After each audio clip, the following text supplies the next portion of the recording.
एक छोटे से गांव रामपुर में रमेश नाम का एक आदमी अपनी पत्नी और 2 बच्चों के साथ रहता था। रमेश का एक छोटा सा पानी पूरी का ठेला था और उसके हाथों का स्वाद इतना लाजवाब था कि हर रोज उसके ठेले पर लोगों की भीड़ लगी रहती थी। गांव के लोग कहते थे, अगर असली पानी पूरी खानी है तो रमेश के ठेले पर ही जाओ। लेकिन वक्त हमेशा एक जैसा नहीं रहता। कुछ ही महीनों में रमेश के ठेले के आसपास और भी कई ठेले लगने लगे। अब पहले जैसी भीड़ नहीं रही, ग्राहक बंट गए और रमेश की कमाई धीरे धीरे कम होने लगी। एक रात रमेश चुपचाप बैठा था, चेहरे पर चिंता साफ दिख रही थी। वह अपनी पत्नी से बोला, अगर ऐसे ही चलता रहा तो घर चलाना मुश्किल हो जाएगा। पत्नी ने उसे समझाया, हिम्मत मत हारो, कुछ ना कुछ रास्ता जरूर निकलेगा। लेकिन ये बातें सुनकर उनके बच्चे भी चुप हो जाते।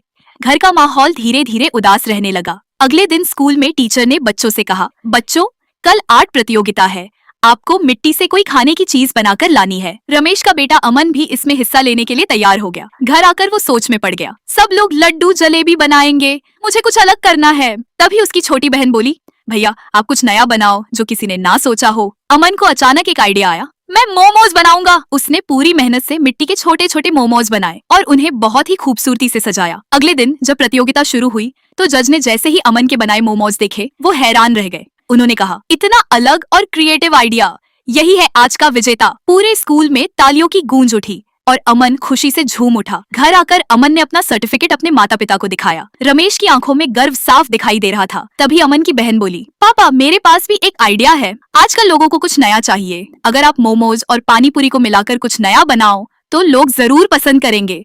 मैं सिखा दूंगी, हम दोनों मिलकर करेंगे। अगले ही दिन रमेश के ठेले पर एक नया बोर्ड लगा, स्पेशल मोमोज पानी पूरी। लोग पहले थोड़ा हैरान हुए, लेकिन जैसे ही उन्होंने ये नया स्वाद चखा उनके चेहरे खिल उठे। वाह, ऐसा तो पहले कभी नहीं खाया। धीरे धीरे रमेश के ठेले पर फिर से भीड़ लगने लगी और इस बार पहले से भी ज्यादा। समय के साथ रमेश का छोटा सा आइडिया उसकी सबसे बड़ी ताकत बन गया। अब उसके पास अच्छा पैसा था, खुशहाल परिवार था और सबसे बड़ी बात आत्मविश्वास था।